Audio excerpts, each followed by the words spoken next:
Hey everyone, those of you who have already watched some of my videos know that this is not my only aquarium.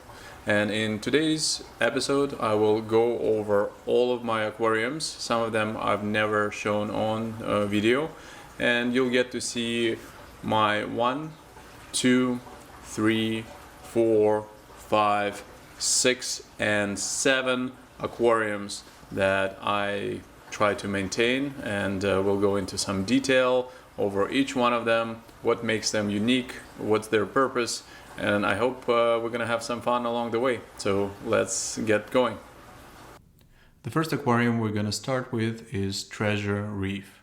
This aquarium is almost 2 years old, 162 gallons, 5 foot long system. It's a water box 190.5 aquarium, starfire glass, rimless, and I've been very happy with this water box system.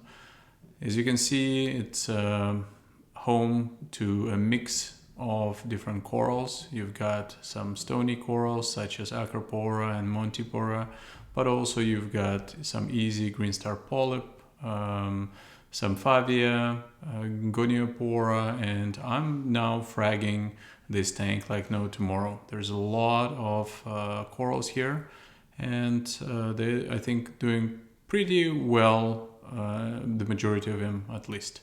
There's still lots of issues. I've had some troubles with my phosphates, so some of the corals did bleach, some I've lost, but overall the tank is pretty strong, and I get to enjoy the system quite a lot. It's lit by Hydra 64 HDs, and I absolutely love the light. Also, the tank is powered by 4 MP40s QD, and you can see that the tank is fully grown. I think this biggest issue right now is figuring out what to do with all the corals as they are now starting to touch each other. Overall, the fish are happy. The only fish that's trouble is this powder blue tang.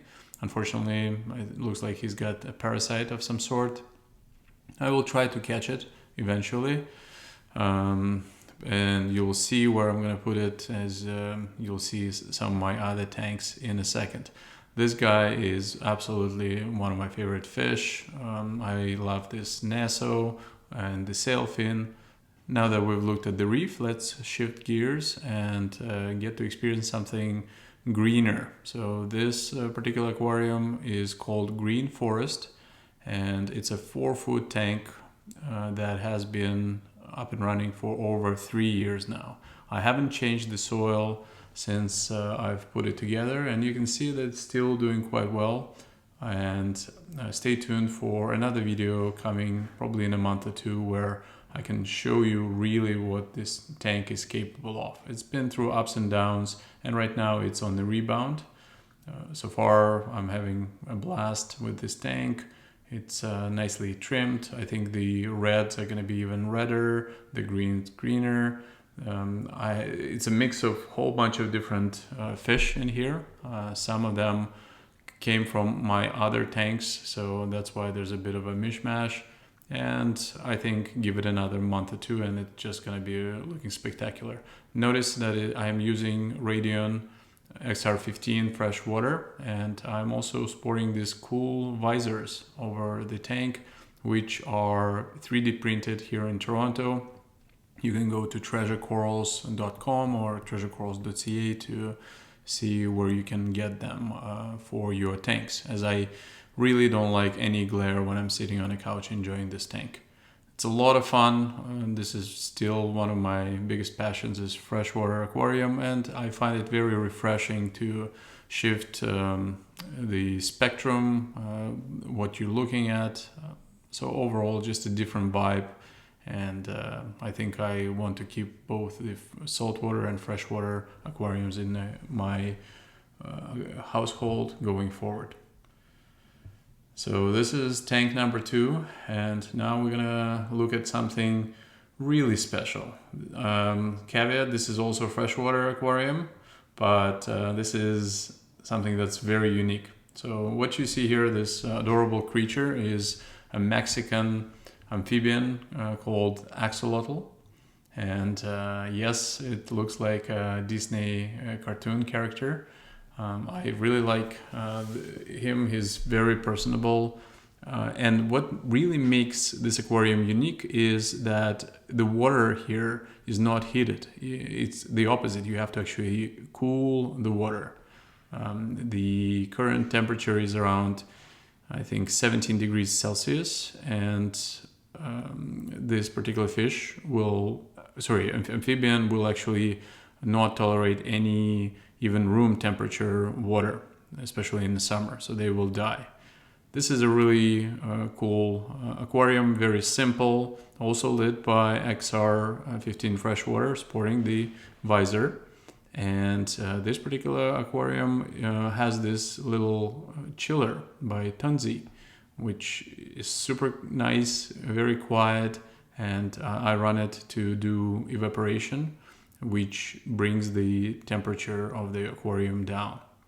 This little guy will grow. One of the coolest things is to take live worms that you would use for bait, and he can actually gulp the whole thing or half of it very easily. So don't let those cute looks fool you. Very personable little guy, will always come up to greet you, and overall just a very strange character. So I'm thinking I'm going to change the substrate. Right now I've picked this particular red one, but I think I'm going to go with something different because there's just so much muck from this red clay. And now we are shifting gears again, this time going into saltwater, and going forward it's all going to be saltwater. So what you see here is the aquarium I use to bring all my saltwater fish through.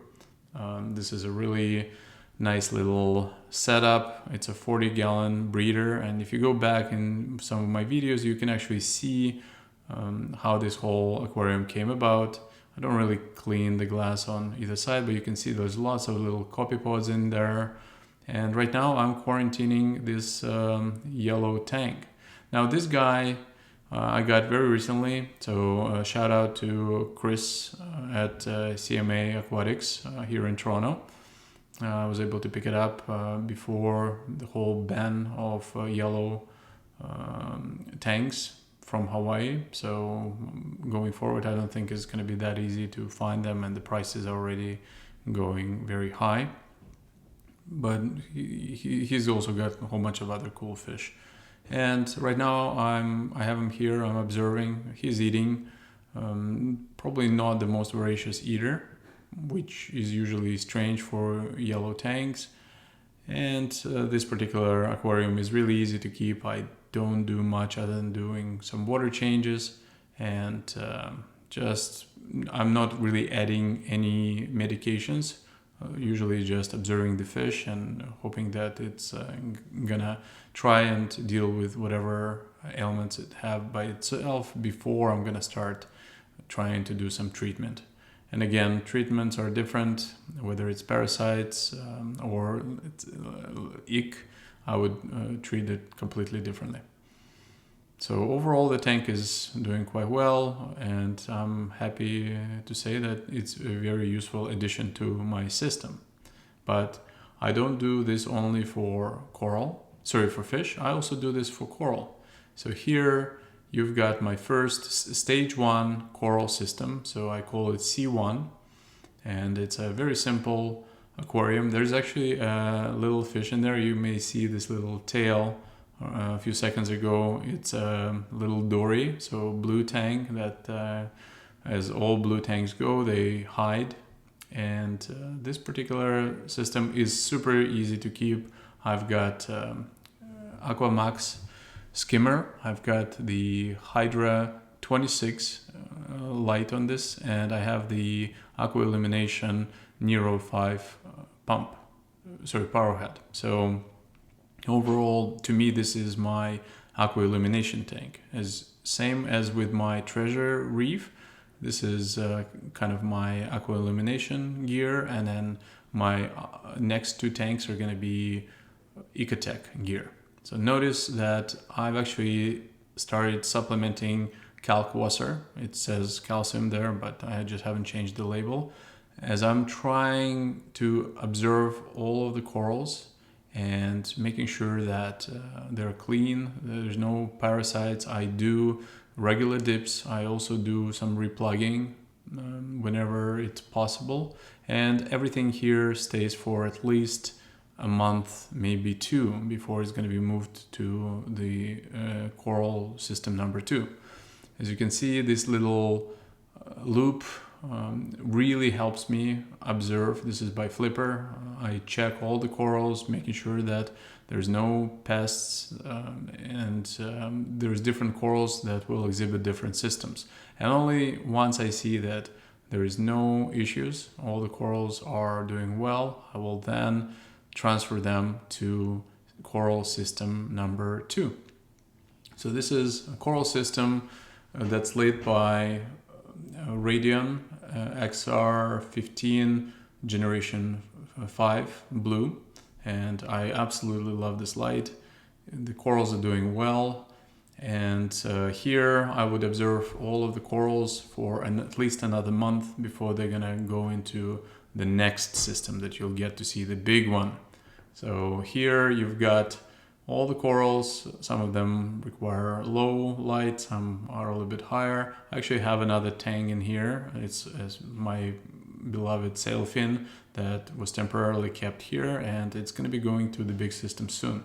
So here I turned off the water, and you can see that I can observe all of the corals, inspect them, make sure that they're happy. Some of them are actually starting to lose a little bit of their color, especially the acros, and I think that's because there's just not enough nitrate and phosphate for them. So small tanks like this, it's very tough to maintain stable parameters, but this is the risk I have to take because I want to make sure that whatever makes into my main system is painstakingly gone through all the precautions, so I actually can be certain that I don't have any aiptasia, acroporating flatworms, red bugs, black bugs, or whatever it is in my coral farm.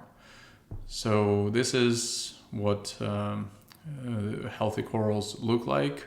Some of them, like I said, can be colored a little bit more, and I think once I will increase some bioload here, or I do a little bit of dosing with potassium nitrate or other additives, the color will come back. And now this is the big reveal.